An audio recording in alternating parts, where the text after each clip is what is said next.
Só porque é conferência, tá, gente? Para quem é visitante, isso aqui não acontece todo domingo. Mas obrigado pela recepção. Paz, graça e bem, irmãos. Quantos estão felizes de estar na casa de Deus, digam amém.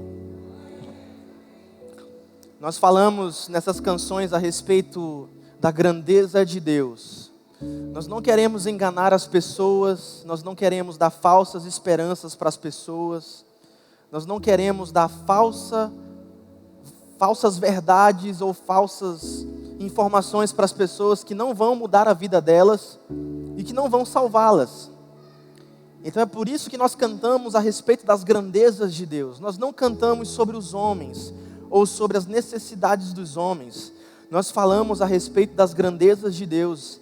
E é isso que transforma a nossa vida. Quanto mais você conhece a Deus, mais a sua vida é transformada. Quanto mais você dá glórias e rende graças a esse Deus que é belo, que é grande, que é poderoso, que é formoso, mais a nossa vida é transformada. E é sobre isso que nós queremos falar hoje, relacionado ao tema da nossa conferência, que é manifeste. Manifeste. Como a gente já falou, a nossa conferência ela não está focada especificamente em santidade pessoal, ou naquilo que nós devemos fazer como indivíduos somente. Nós queremos manifestar para fora a grandeza de Deus e ver essa grandeza de Deus transformando todos os aspectos da vida que nos rodeia, seja no nosso bairro, seja na sociedade civil, em todas as áreas da nossa vida e da nossa realidade. Nós queremos que a graça de Deus e a glória de Deus se manifeste.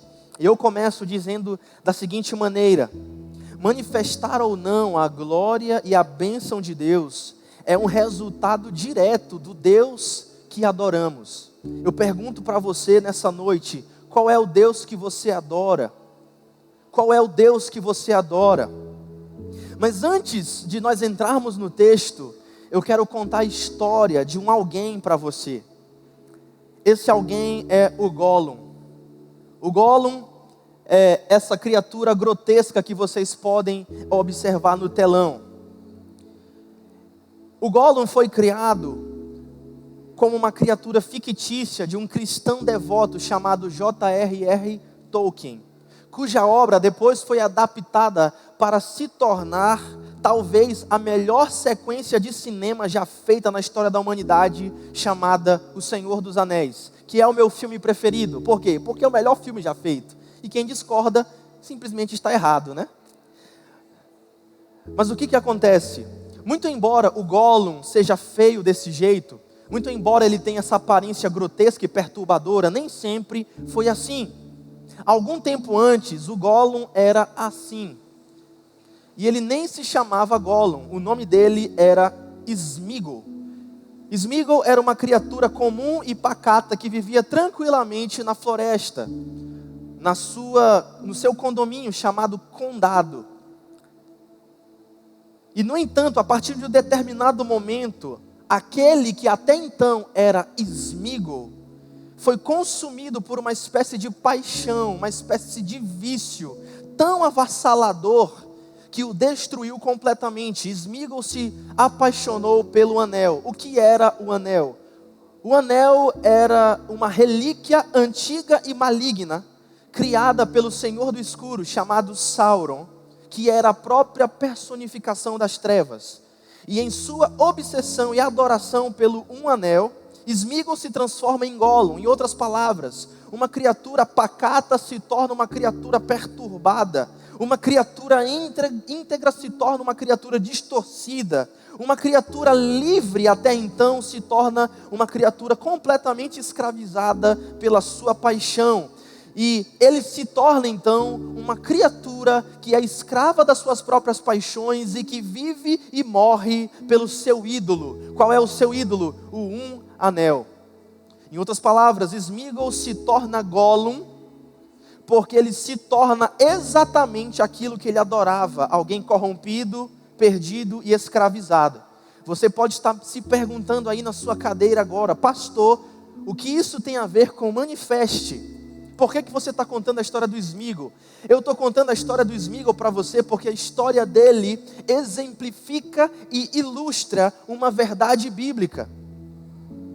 A verdade que nós encontramos no Salmo 115, versículo 8, onde a Escritura nos diz que aqueles que fazem ídolos e nesses ídolos confiam, são exatamente iguais a eles. E é exatamente esse o nosso problema.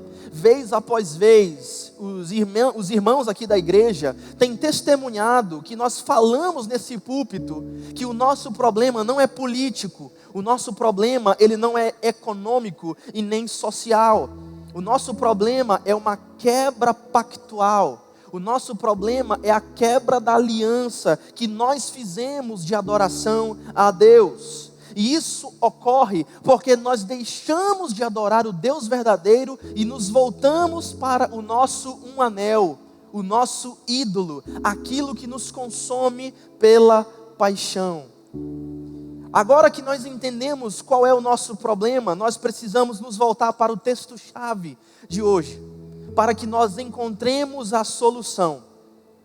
Se nós temos um problema, nós precisamos buscar uma solução, e é exatamente essa solução que nós queremos buscar. Abra sua Bíblia em Neemias capítulo 4, versículo 6. Neemias capítulo 4, versículo 6. Neemias capítulo 4, versículo 6.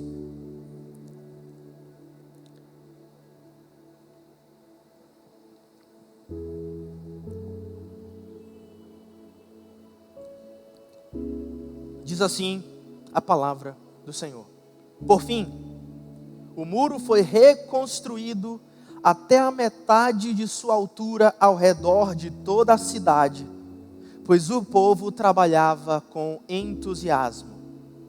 Por fim, o muro foi reconstruído até a metade da sua altura ao redor da cidade, pois o povo trabalhava com entusiasmo.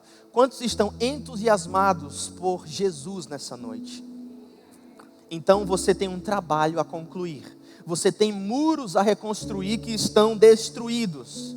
E todos nós temos muros em nossas vidas que precisam ser reconstruídos. E esse texto aborda um período em que o povo de Deus estava sendo liderado por Neemias, que era um escriba de Israel, para reconstruir o muro de Jerusalém, que era a capital do povo de Deus. E essa reconstrução era uma evidência do favor de Deus sobre a nação.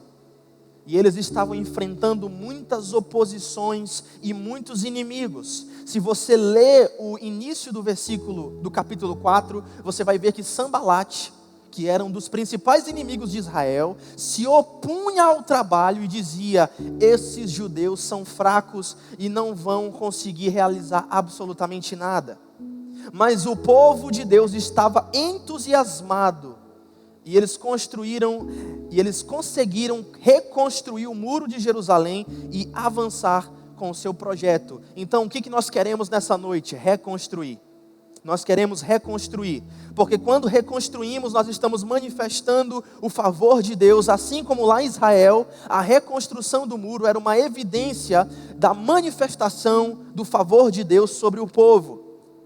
E se nós queremos a manifestação da graça e da glória de Deus em nossas famílias, em nossa cidade, está chegando o que daqui a pouco? Mês que vem tem o que, irmãos? Bride vai resolver o teu problema? Você precisa reconstruir. E nós reconstruímos de 3 formas. Nós manifestamos a graça e o favor de Deus através de um coração puro, em primeiro lugar. Nós manifestamos a graça e o favor de Deus, em segundo lugar, através de trabalho duro e de celebração hospitaleira. E em terceiro lugar, nós manifestamos através da adoração comunitária ao Deus triuno, ao Deus Pai, ao Deus Filho e ao Deus Espírito Santo. Em primeiro lugar, nós manifestamos através de um coração puro. Nós manifestamos o favor de Deus, a graça de Deus. Nós reconstruímos os muros caídos da nossa vida através de um coração puro. Mateus capítulo 5, versículo 8, nós lemos o seguinte: felizes ou bem-aventurados aqueles que têm um coração puro, pois aqueles que têm um coração puro verão a Deus. a manifestação da graça e do favor de Deus vai se materializar nas nossas vidas a partir do momento em que o nosso coração estiver puro e livre de toda sujeira e livre de todo pecado. E como é que nós purificamos o nosso coração? Através de uma disciplina espiritual chamada confissão. Confissão. A confissão é um meio de graça que Deus nos dá para que o nosso coração seja puro. E nessa sessão do sermão, nós iremos falar especificamente sobre confissão.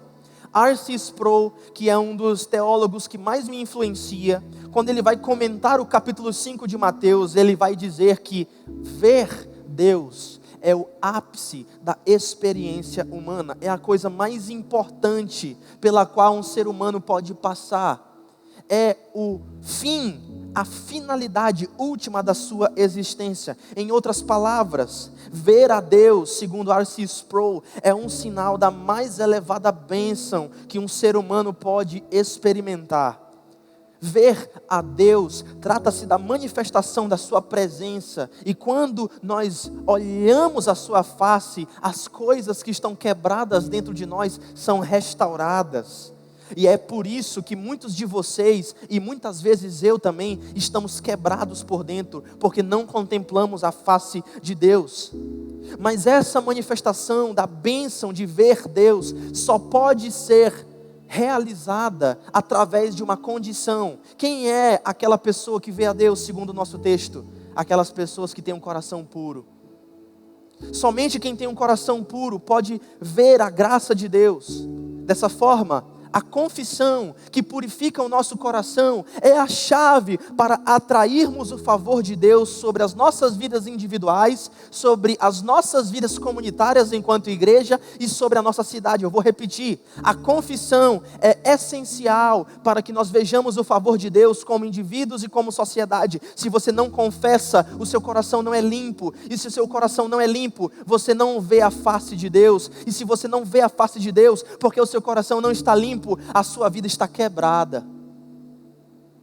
Por quê? Porque ter um coração puro é essencial para que nós trabalhemos de forma focada. Por quê? Porque o pecado nos distrai. Eu pergunto para você, o pecado te ajuda a focar ou o pecado te distrai? O pecado te ajuda a focar ou ele te distrai? Quer um exemplo disso? Se você não consegue focar no trabalho, você não consegue produzir. Se você não consegue focar no seu trabalho, você não consegue dar fruto. E eu pergunto para vocês, quantas pessoas, jovens, homens, você conhece que estão completamente sem perspectiva de vida ou de futuro, pelo simples fato de estarem aprisionados em jogos ou em pornografia? Você conhece alguém que está aprisionado no jogo? Você já ouviu falar de jogo do tigrinho? O que é um jogo do tigrinho? Você conhece alguém que está aprisionado nessa porcaria? Você conhece alguém que está aprisionado em pornografia? Você conhece pessoas que nunca vão construir nada na vida ou na carreira por causa desses pecados que tiram foco? Agora, em João capítulo 15, versículo 8, nós lemos as palavras do Senhor Jesus, que Ele diz assim: quando vocês produzem muito fruto, vocês trazem glória para o meu Pai. Deus não quer que nós sejamos paralisados pelas nossas paixões. Deus não quer que nós nos tornemos o Gollum. Deus quer que nós possamos dar muitos frutos, porque quando nós damos muitos frutos, Deus é glorificado. Quantos querem dar muito fruto aqui nessa noite? Se o seu coração estiver impuro, se o seu coração estiver desfocado por causa do pecado, você não vai conseguir manifestar a graça e o favor de Deus sobre a sua vida, porque o tempo todo você vai estar distraído com o seu pecado, e se você está distraído, você está infrutífero, e se você está infrutífero, a sua vida não traz glória para o nome de Deus, porque Jesus nos diz: o meu Pai é glorificado quando vocês dão muito fruto.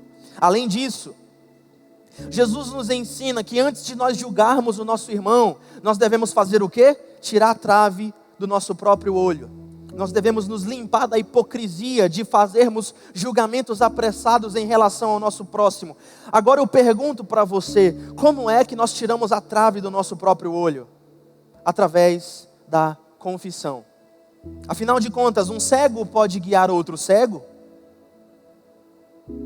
Como é que você pode ver o que o seu irmão está precisando de ajuda, se os seus olhos estão vendados pelo pecado? Como é que você pode andar na luz, se o seu pecado faz você andar no escuro? Mas louvado seja Deus, pois o Evangelho contradiz tudo isso. O Evangelho nos afirma que Deus enviou o seu Filho para este mundo, para salvar e resgatar aquele que está perdido. 1 João capítulo 1, versículo 7, se nós andarmos na luz como Deus está na luz, nós temos comunhão uns com os outros, e o sangue de Jesus, seu Filho, nos purifica de todo o pecado. Quantos creem nessa promessa nessa noite? 2 versículos adiante, no versículo 9, ele diz que se confessarmos os nossos pecados, Deus é fiel e justo para perdoar os nossos pecados e nos purificar de toda injustiça. Isso significa que através da disciplina da confissão, você não pode permitir que o pecado se aloje na sua vida. Eu pergunto para você, especialmente para as irmãs aqui nessa noite. Quem é dona de casa aí, levanta a mão, diz um glória a Deus. Aleluia. Qual é a diferença, Raíssa, eu vou te perguntar, qual é a diferença da tua casa para a casa mais suja da rua? Neide, qual é a diferença da tua casa para a casa mais suja da rua? Vocês produzem lixo na casa de vocês? Lixo, papel. Agora, qual é a diferença da tua casa para a casa mais suja? E a resposta é que vocês lidam com a sujeira de forma diferente. Sabedoria de Deus para a tua vida. Quantos querem sabedoria de Deus para a vida aí? Se você quer o seu coração limpo, lide imediatamente com o seu pecado. Não deixe o pecado acumular. E como é que você não permite que o pecado acumule? Através da disciplina da confissão. Mas nós não somente manifestamos a graça e o favor de Deus através da disciplina da confissão e através de um coração puro, mas também nós manifestamos a graça e o favor de Deus através do trabalho duro e através da celebração hospitaleira. Através do trabalho duro e através da celebração hospitaleira. Veja o que está escrito em Romanos capítulo 12, versículo 11. Jamais sejam preguiçosos, mas trabalhem com dedicação e sirvam ao Senhor com entusiasmo. Você conhece um crente que quando você olha para ele, você tem vontade de morrer, de tão aziado que ele é, de tão sem estamina que ele é, ele não tem vontade de fazer nada, ele não canta com entusiasmo. E eu recorrentemente digo aqui na igreja que um dos sinais da saúde da igreja é quando os homens da igreja cantam alto, cantam forte. Eu gosto quando eu olho o Wilson cantando, ele canta forte, ele canta alto. Eu gosto quando eu olho o Márcio cantando, ele canta forte, ele canta alto. O Edrei é o trabalho dele, né? No século 17, existia um ditado na França, quando as pessoas queriam se referir a alguém que era muito honesto, eles diziam o seguinte: seja honesto como um huguenote. Quem eram os huguenotes? Os huguenotes eram cristãos, protestantes, que nem nós, franceses.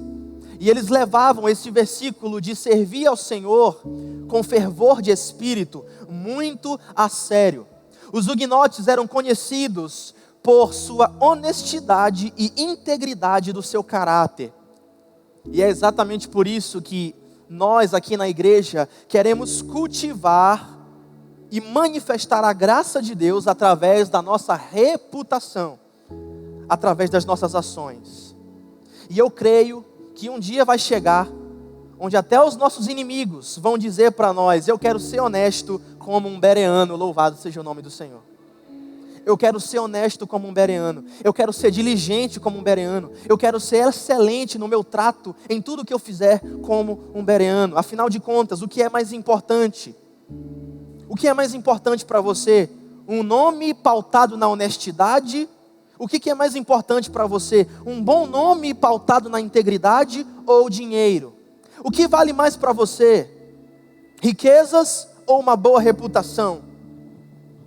O homem justo mantém a sua palavra, mesmo que isso implique em ele perder algo. E ele não quebra as suas promessas, conforme nos diz o Salmo de capítulo 15.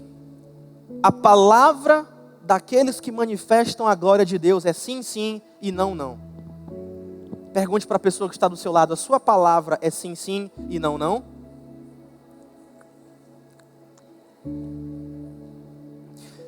Isso aqui é sabedoria de Deus para a tua vida. Isso aqui é sabedoria de Deus para a tua vida. O seu poder está na sua integridade. Pastor, que poder é esse? O senhor virou neopentecostal? Pastor, agora eu vou poder voar? Eu vou poder dar cambalhota? Pastor, agora eu vou poder voar? Não, eu não estou falando desse tipo de poder. O poder que eu estou falando, que está na integridade, é o seu capital humano. É a sua capacidade de influenciar outras pessoas. O poder que eu estou falando é a sua capacidade de negociar. É o seu nome na praça, é a sua capacidade de trazer pessoas para o centro da vontade de Deus para a vida delas. E quando você consegue influenciar pessoas e trazer pessoas para o centro da vontade de Deus, a graça de Deus se manifesta também na vida delas. Em outras palavras, a sua capacidade de trazer pessoas para Jesus tem a ver com a sua integridade, com o seu trabalho duro de ser íntegro. Afinal de contas, você vai seguir alguém que é mentiroso? Você vai colocar o seu dinheiro na mão de alguém que é trambiqueiro? Você vai confiar em alguém que é preguiçoso, desleixado com a aparência? Você vai confiar no nutricionista que está umas calorias acima do peso?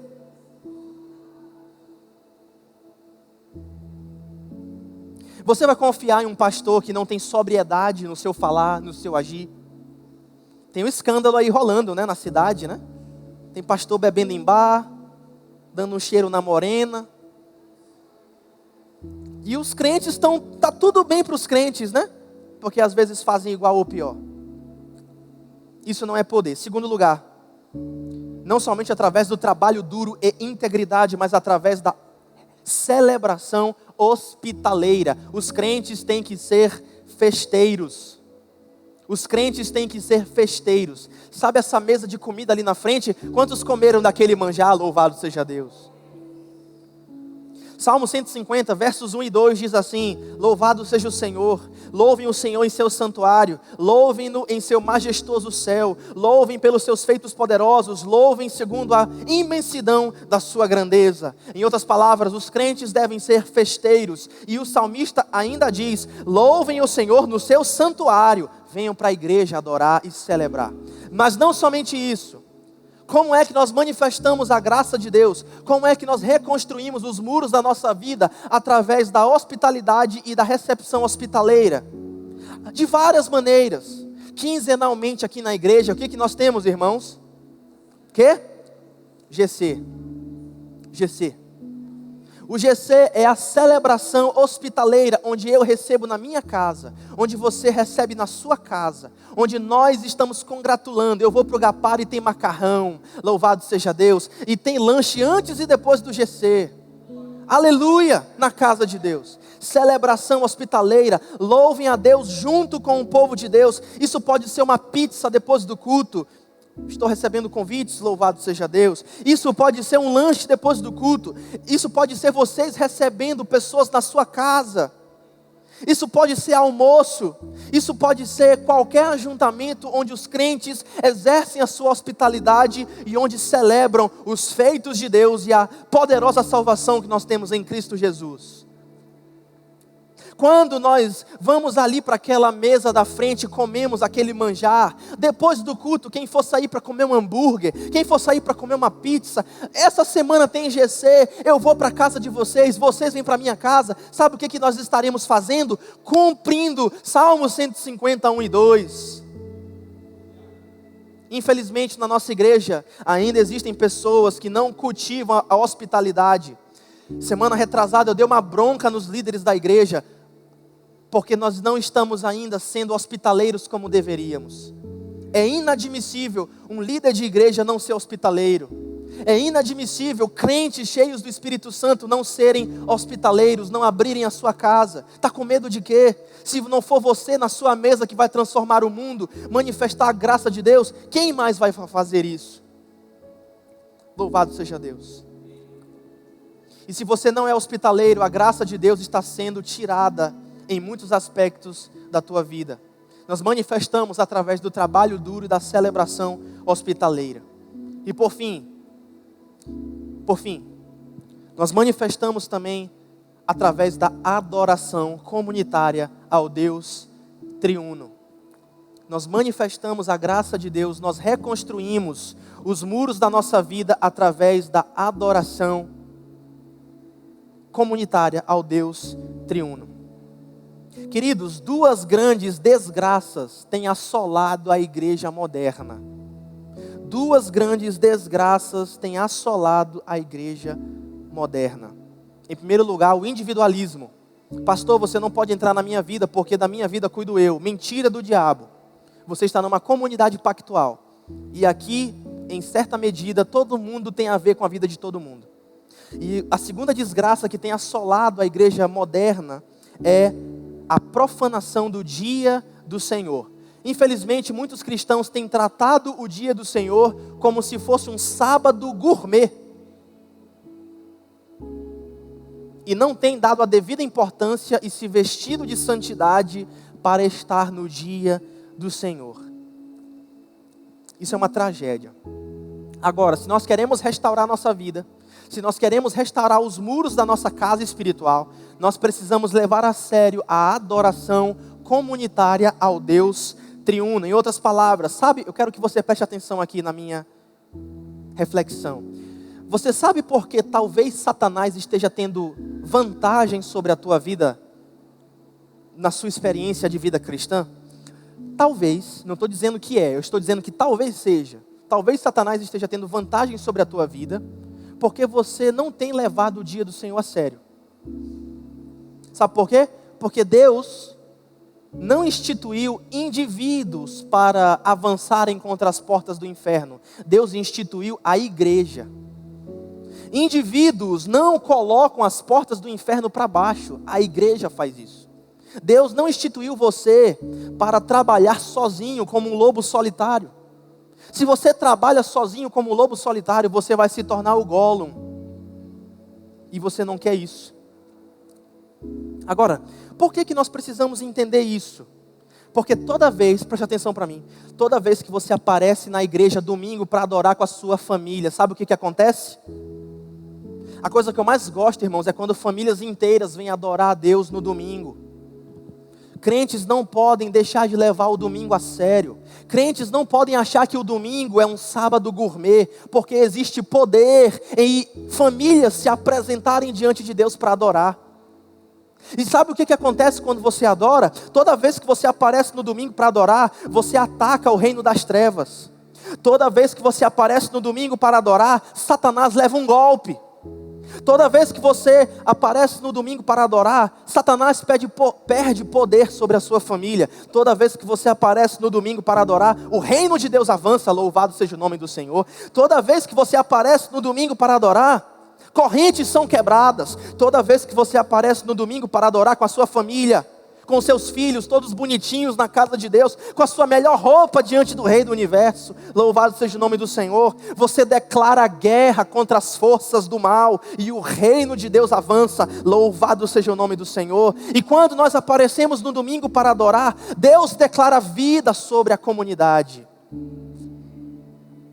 E é isso que nós queremos dizer quando eu digo manifestar a bênção de Deus através da adoração comunitária ao Deus triuno. Glória e majestade estão diante desse Deus, força e formosura no seu santuário, louvado seja o nome do Senhor. Quando cantamos, Deus é glorificado, Satanás perde o poder, as trevas recuam, o reino avança.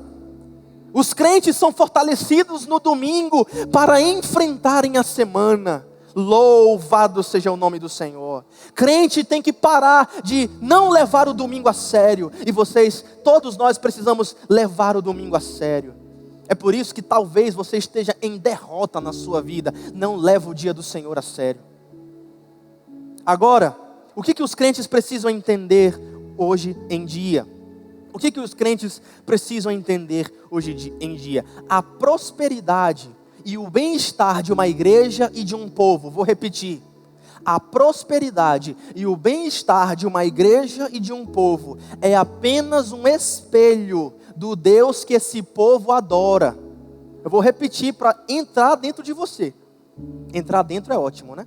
Eu vou repetir para fixar no seu coração. Sabedoria de Deus para a tua vida. O seu bem-estar, estou falando para indivíduos agora. Indivíduos morais, indivíduos que têm que prestar contas das suas vidas para Deus, indivíduos que dizem que são cristãos. O bem-estar e a prosperidade da sua vida diz respeito ao Deus que você adora. Qual é o Deus que você está adorando, ICPB? Individualmente. O que isso quer dizer na prática? Vocês lembram de 1 Reis capítulo 18? Elias contra os profetas de Baal. E eles começaram a se cortar. Quantos lembram dessa história? Eles começaram a se cortar. E aquilo virou um show de horrores. Um ritual sangrento em adoração a um Deus falso. Agora, aquele ritual sangrento de adoração era apenas um reflexo espiritual do povo de Israel. Por quê? A adoração que nós fazemos reflete na sociedade. A adoração que nós fazemos reflete em quem nós somos. A nossa adoração, em outras palavras, isso aqui é sabedoria de Deus para a tua vida também, sempre vai virar uma ação. Eu vou repetir, a nossa adoração, o Deus a quem adoramos, sempre vai se tornar uma ação. Se nós adoramos a lascívia, nós nos tornaremos lascivos.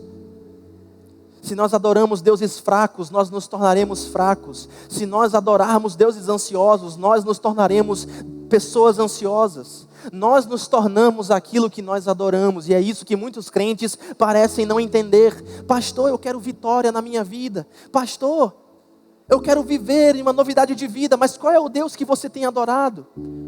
A ansiedade tem varrido as igrejas. E quando você vai ver através de sessões de aconselhamento o que está errado na vida dessas pessoas, você vai ver que ela adora deuses ansiosos, vive o dia todo na porcaria do celular, não separa um tempo para adorar a Deus de forma individual. Casamentos quebrados, você vai ver o casamento do indivíduo e da indivídua, não tem culto doméstico. Ninguém adora nessa casa o Deus verdadeiro, é claro que vocês vão se dar mal. E agora, se nós somos fracos porque adoramos deuses fracos, como é que nós resolvemos o nosso problema? Se nós somos ansiosos porque adoramos deuses ansiosos, como é que nós resolvemos o nosso problema? Adorando o Deus verdadeiro. Nós precisamos nos voltar de todo o coração para o Senhor da graça e pedir a sua misericórdia. Se nós adorarmos a Jesus, quem adora Jesus aqui nessa noite, louvado seja Deus. Se nós adorarmos a Jesus, nós seremos igual a Ele, crescendo de fé em fé, crescendo de glória em glória. E se nós crescermos à semelhança de Cristo, adivinha só, nós não seremos fracos. Se nós crescermos diante de Cristo, nós não seremos inseguros ou ansiosos. Se nós crescermos diante de Cristo, Ele vai manifestar em nós a sua paz. Sabe por quê? Assim como Jesus manifestou força diante das suas tentações, se nós o adorarmos, nós manifestaremos forças diante da nossa tentação. Quantos entendem isso? Se você adora, se você se torna aquilo que você adora, se você adora o Deus verdadeiro, você vai se tornar, não igual a Ele, mas você vai ter atributos comunicáveis da pessoa dele. Assim como Jesus venceu no jardim do Getsêmani, diante da sua maior provação, se nós o adorarmos, se nós o obedecermos, sabe o que vai acontecer? Eu e você vamos vencer também nas nossas tentações. Se nós adorarmos ao Jesus verdadeiro, assim como Ele perdoou os seus ofensores, nós também teremos poder de perdoar os nossos ofensores, entendendo que a batalha pertence ao Senhor. E assim como Jesus venceu todos os seus inimigos e a própria morte, se nós o adoramos e o obedecemos, nós também venceremos todos os nossos inimigos e nós também venceremos a morte. Louvado seja o nome do Senhor. Nós somos o reflexo do Deus que adoramos. O nosso problema não é econômico, o nosso problema não é social, o nosso problema não é cultural, não é uma política pública que vai resolver os problemas profundos da nossa alma. O nosso problema é um problema de adoração pactual. Nós nos tiramos do Deus verdadeiro e nos voltamos para os ídolos. E quando fazemos isso, as coisas param de dar certo na nossa vida. Para refletir e praticar. Para refletir e praticar. Crentes, quem é crente aqui nessa noite diz amém. Crentes, vocês foram lembrados dos seus deveres pactuais. Pastor, o que é um pacto? Preste atenção nisso aqui. O pacto é um acordo solene, administrado soberanamente, no qual duas partes têm direitos e obrigações, ou bênçãos e maldições. Vou repetir. O que é um pacto? Por que eu falo tanto de pacto? Pastor, o que acha é um pacto? É isso, irmãos, a nossa vida é um pacto. Ou nós estamos no pacto das obras, ou nós estamos no pacto da graça. Ou nós estamos em Adão, ou nós estamos em Cristo. Presta atenção nisso. Um pacto é um acordo solene, administrado soberanamente, onde duas partes têm bênçãos e maldições. Esse é o mundo que Deus criou, esse é o mundo que você vive. Vocês foram lembrados hoje qual é a responsabilidade pactual de vocês. Tudo que eu falei para vocês está no alcance das mãos de vocês, sim ou não? Eu falei alguma coisa que vocês não podem fazer? Quantos de vocês podem purificar o coração hoje? Digam amém. Vocês podem confessar os pecados de vocês? Quantos de vocês podem ser mais hospitaleiros? Pastor, eu não sou hospitaleiro. Vire hospitaleiro. Você é discípulo de Jesus. Você é discípulo de Jesus. Pastor, eu quero viver minha vidinha. Você não tem esse direito. A não ser que você queira colher maldições da desobediência. Quantos de vocês podem aparecer todo domingo para adorar? Digam amém. Vocês foram lembrados das responsabilidades pactuais de vocês hoje. Ou seja, a faca e o queijo está na mão de vocês. A restauração do teu casamento está na tua mão. Os teus filhos voltarem para casa está na tua mão. Se você obedecer os seus mandamentos e os seus estatutos. Agora, como é que a gente faz isso? Como é que a gente faz isso? Quais são os nossos deveres? Manifestar para todas as pessoas que nós podemos fazer as seguintes coisas. Presta atenção, como é que nós fazemos isso? Em primeiro lugar, confesse os seus pecados todos os dias. Você é cristão, confesse o seu pecado todo dia. Tire o lixo do pecado da sua vida todos os dias. Todos os dias, tire o lixo do pecado do seu coração. Homens cristãos, confessem o seu pecado e o da sua casa, da sua esposa. Pastor, mas a culpa é dela, mas a responsabilidade é tua. Pastor, o senhor é presbiteriano? Não sei, talvez. Estou brincando, irmãos. Minha esposa está aqui filmando, inclusive. Todos os dias eu confesso os pecados dela, inclusive. Por quê? Porque a responsabilidade da casa é minha. Eu sou o cabeça pactual da minha casa. Confesse os seus pecados todos os dias. Não permita que o lixo se acumule na sua vida. Não negligencie o poder de um feijão com arroz bem feito. Todo dia, apresente-se na presença de Deus e confesse o seu pecado. Confesse o seu pecado todo dia. O que eu estou falando aqui na prática? Maridos, cadê os maridos aí? Amém? Maridos, amem as suas esposas, amem as suas famílias. Maridos, purifiquem as suas esposas pela água da palavra, assim como Cristo fez com a igreja. Amem as suas esposas, entreguem-se por elas, tratem elas com gentileza. Não sejam brutamontes, porque se vocês forem brutamontes, o apóstolo Pedro nos diz que as suas orações não serão ouvidas. Sabe por quê? Porque Deus é um Deus de pactos. Bênçãos tem, obediência dá bênçãos e desobediência traz maldição. Esse é o mundo que você vive, esse é o mundo que Deus criou. Mulheres, cadê a mulherada aí? Cadê as mulheres casadas em nome de Jesus? Mulherada, respeitem os maridos de vocês. Respeitem os maridos de vocês. Sabe por quê? Porque o mundo que vocês vivem é um mundo pactual. Se vocês desobedecem, vocês colhem maldição. E se vocês obedecem, a casa de vocês tem bênção. Muitos casamentos estão à beira da destruição porque mulheres não respeitam seus maridos. E não tem como dar certo mesmo. Mulheres, respeitem os seus maridos. Mulheres, sejam sábias. Porque se vocês forem insensatas, vocês destruirão a casa de vocês. Filhos, obedeçam. Cadê os filhos aqui?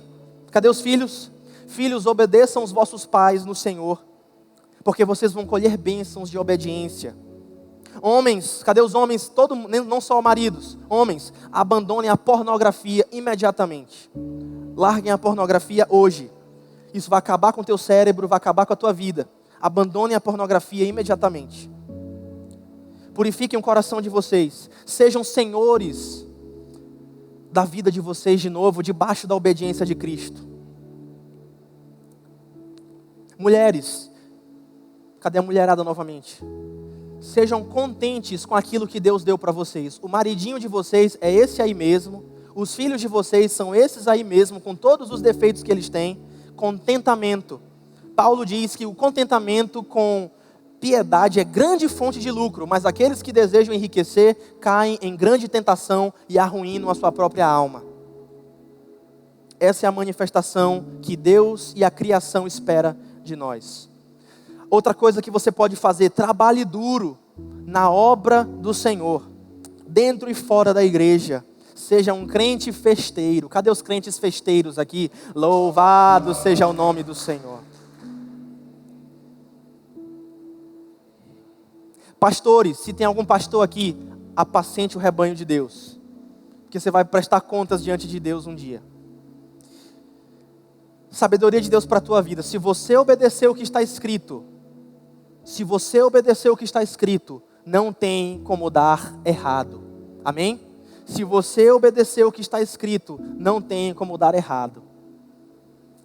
Agora eu abençoo vocês em nome de Jesus. Recebam agora a bênção de Deus, aquele que é capaz de fazer infinitamente mais do que pedimos ou pensamos, conforme o poder que atua em nós. A Ele seja a glória nessa igreja e em Cristo por todas as gerações, para todos sempre. Amém, amém e amém. Uma salva de palmas para Jesus.